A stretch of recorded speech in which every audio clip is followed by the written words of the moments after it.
Carmela iha, kumain ka na. Narinig kong sabi ni Madam Olivia at may dala siyang tray ng pagkain para sa akin. Nandito na kami ngayon sa barko pabalik ng San Alfonso. Sa kwarto ni Madam Olivia ako nagtatago. 2 araw na rin ang lumipas mula nang mamatay si Don Mariano. Pero sobra pa rin akong naaapektuhan. Mas nag-aalala ako sa kalagayan ngayon ni Juanito. Huli ko siyang nakita sa Bagong Bayan habang binubugbog ng mga gwardya sibil. Madam Olivia, nakausap niyo na po ba si Don Buen Camino? Kailan daw po ako? Hindi ko na natapos yung sasabihin ko kasi biglang nagsalita si Madam Olivia. Nakausap ko siya kaninang umaga. Mamayang hating gabi daw, dadaanan kanya dito upang samahan papunta kay Juanito. Sagot ni Madam Olivia. Bigla naman akong nabuhayan ng loob. Ang pagkakaalam ko, nandito rin sa barko si General Serlino at bihag niya ngayon si Juanito upang ibalik sa San Alfonso. Matapos barilin si Don Mariano sa Bagong Bayan, dinakip din ni General Serlino si Juanito, Sonia at Ignacio upang ibalik sa San Alfonso. Agad naman nakagawa ng paraan si Madam Olivia upang maipuslit niya ako sa barko sa tulong ni Don Buen Camino para makabalik ng San Alfonso bago pa may makaalam na nasa Maynila ako. Kaya kumain ka na. Tugon niya pa. 10 PM pa lang ng gabi. So ibig sabihin, 2 oras pa ako maghihintay. Hindi na ako mapakali. Gusto ko nang makita at malaman ang kalagayan ni Juanito. Madam Olivia, may medical kit ba dito? Tanong ko sa kanya. Nagets naman agad ni Madam Olivia na gusto kong gamutin ang mga sugat ni Juanito. Hindi ko alam. Pero may alam akong halamang gamot na makakatulong sa pagpahilom ng mga sugat. Sagot niya at agad niya akong sinabihan na huwag lalabas ng kwarto dahil pupunta siya kay Don Buen Camino para magtanong kung maistak sila ng mga halamang gamot. Napatanaw na lang ako sa bintana ng kwarto dito sa barko. Ang lamig ng hangin, parang nakikiramay siya sa puso kong nilalamig rin. Ilang saglit lang, dumating na si Madam Olivia at may dala-dala siyang basket na may lamang mga halamang gamot, tabo ng tubig at puting tila. Nakita kong nasa likod niya si Don Buen Camino. Bakas rin sa mukha niya ang kalungkutan dahil sa nangyari sa matalik niyang kaibigan na si Don Mariano. Iha, ito na ang mga dahon ng bayabas. Napakuluan ko na rin iyan. At ang katas nito ang ihuhugas mo sa mga sugat ni Juanito. Sabi ni Madam Olivia sabay abot sa akin nung basket. Isuot mo rin ito at hanggat maaari ay yumuko ka lang para walang makakilala sa iyo. Dagdag pa ni Madam Olivia at isinuot niya sa akin yung itim na bilo na lagi niyang suot. Para makapasok ka sa kulungan ng mga preso dito sa bahagi ng barko, kailangan mong magpanggap bilang si Madam Olivia. Sabi naman ni Don Buen Camino. Napatingin naman ako kay Madam Olivia at tumango lang siya sa akin. Pero Madam Olivia, paano kung malaman nila na nagpapanggap lang ako? Madadamay po kayo. Hindi ko na natapos yung sasabihin ko kasi hinawakan ni Madam Olivia ang magkabilang balikat ko. Madamay na akong madamay. Ang pagsunod ko sa iyo dito sa Maynila ay isang patunay na handa akong tulungan kayo ni Juanito. Tugon pa ni Madam Olivia. Hindi ko alam pero parang bigla akong nakahinga ng maluwag. Hindi ko akalaing handa si Madam Olivia ilagay sa peligro ang sarili niya para matulungan lang kami. Pakiramdam ko, dati mag-isa lang ako sa misyon na ito, pero ngayon hindi ko akalain na Madaming tao sa panahong to ang handang tumulong sa akin. Ipakilala nyo ang inyong sarili at ilahad ang inyong pakay. Seryosong tugon ng Gwardiya Sibil na bantay sa kulungan dito sa barko. Maliit, madilim at may mga manok at baboy sa tabi ng tatlong makipot na silda dito sa kulungan ng bahagi ng barko. Ako si Don Buen Camino, ang punong tagapamahala dito sa barkong ito. Narito ako upang samahan si Madam Olivia, ang punong madre ng Maynila.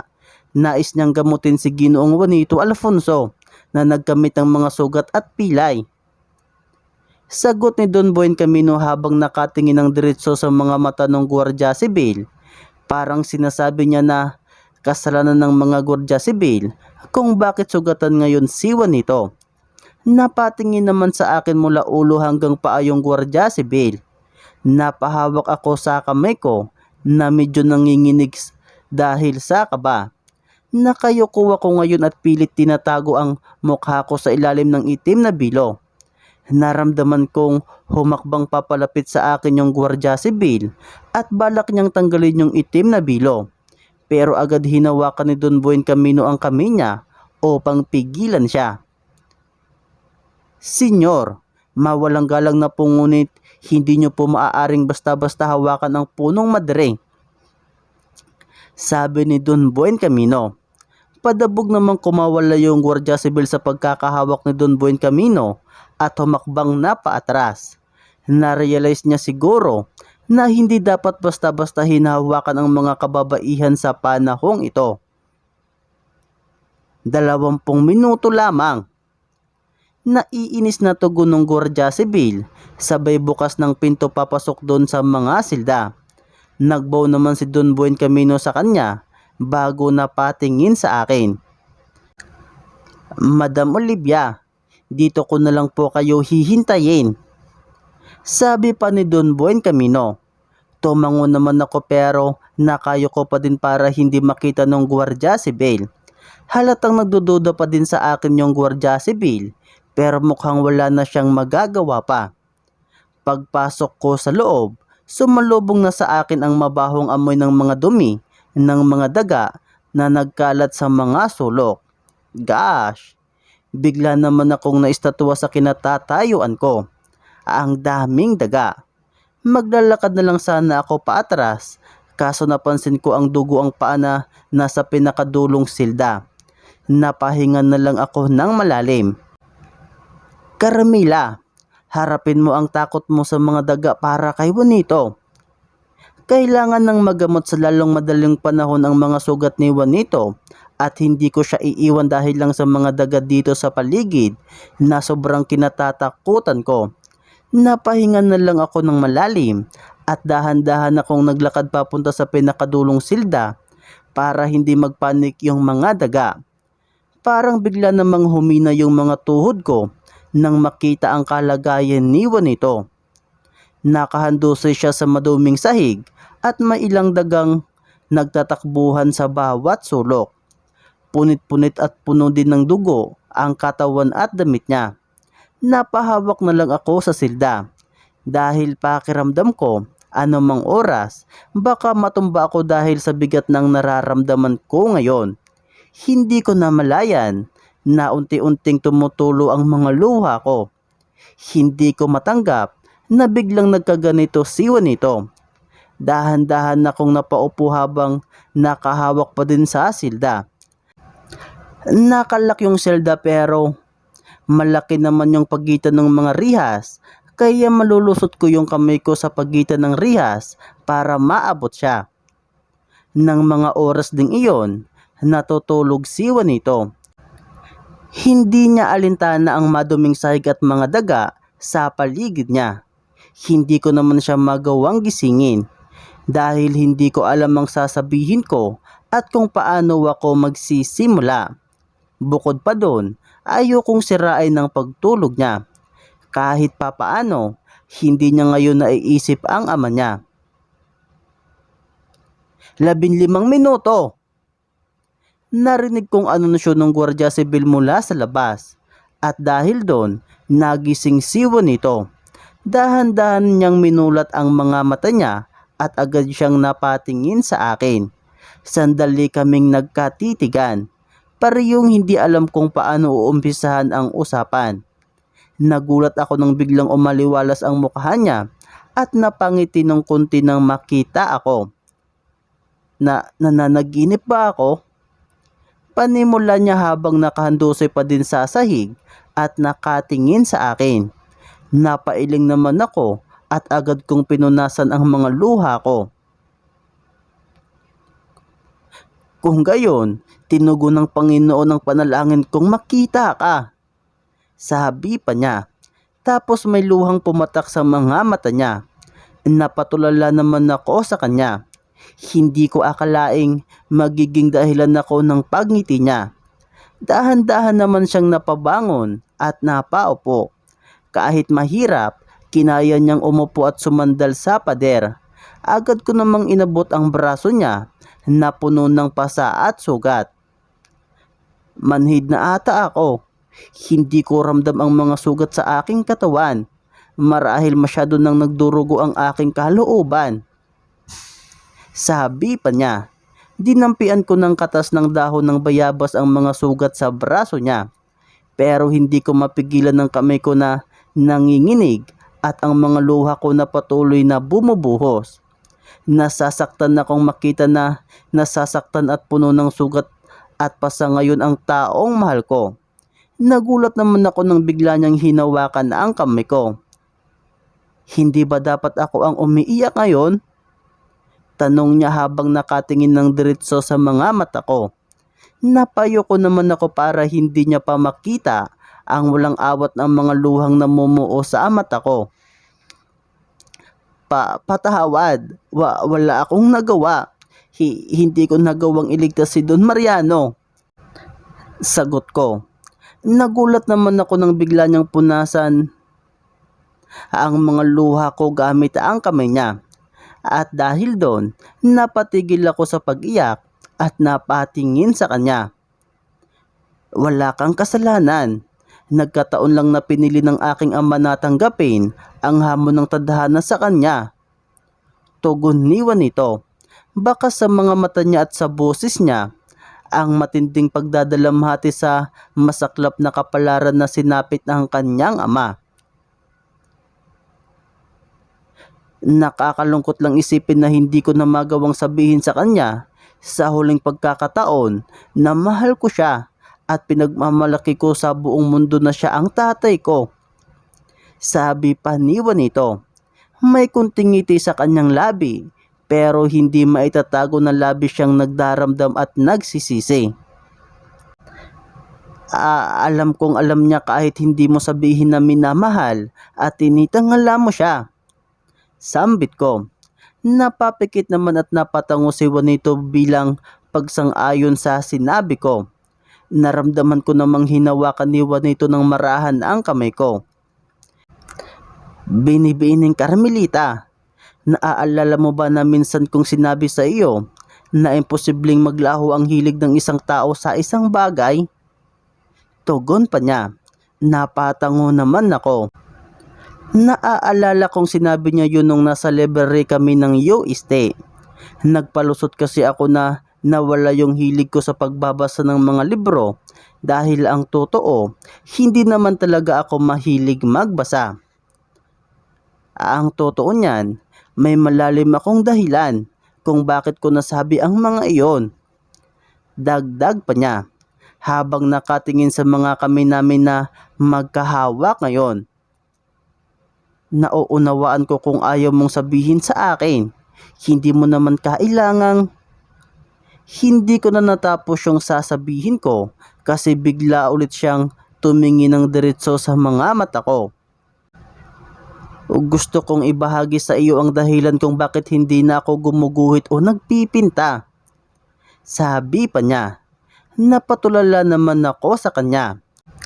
Naalala ko nung nagtour ako sa mansyon nila. Madami siyang awards at medal na natanggap dahil sa pagpipinting nung bata pa siya, pero kahit isa wala akong nakitang pinting na gawa niya. Mula pagkabata, hilig ko na ang pagpipinta at pagguhit. Madalas akong bilhan ni ina ng mga gamit sa pagpipinta. Pangarap ko noon na maging isang kilalang pintor at kumuha ng kurso sa pagpipinta. Ngunit bago ako tumuntong sa kolehiyo, iminungkwahi ni ama na itigil ko ang pagpipinta dahil gusto niyang mag-aral ako ng medisina. Panimulan ni Juanito.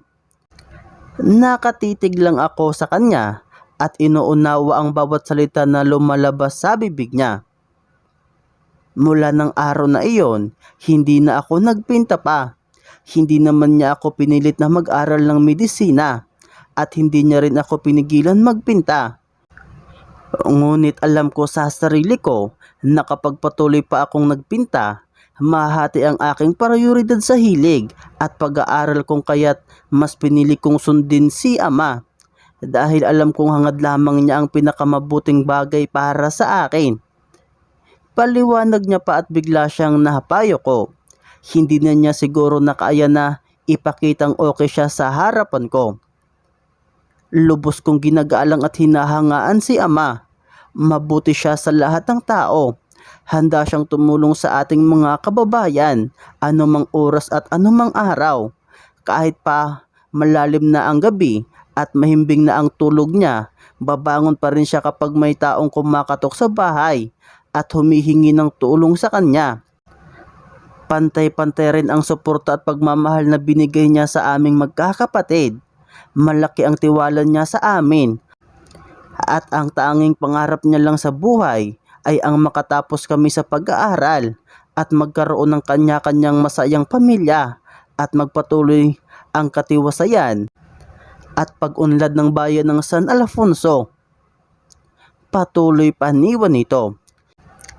Habang nagkuwikwento siya, ramdam ko ang kirot sa puso na nararamdaman niya habang binabalikan ang mga alaala niya sa kanyang ama. Ngayon, gets ko na kung anong ibig niyang sabihin sa sinabi niya noon na imposibleng maglaho ang hilig ng isang tao sa isang bagay.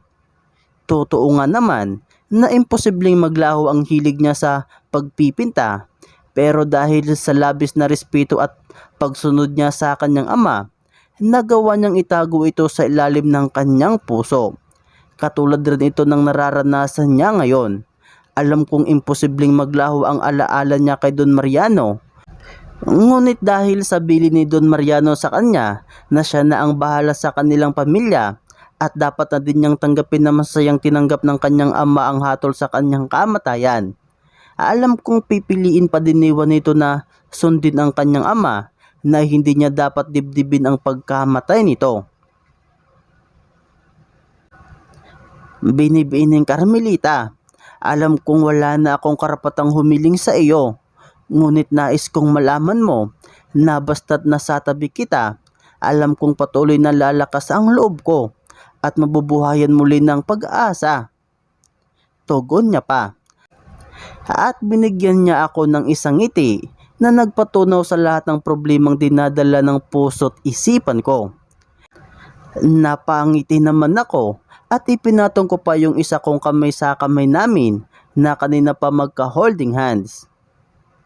Asahan mo na hindi ako lalayo sa tabi mo. Pangako yan. Sabi ko. Magtagumpay man ang misyon ko, alam kong kailanman ng puso ko ay hindi na malalayo sa kanya.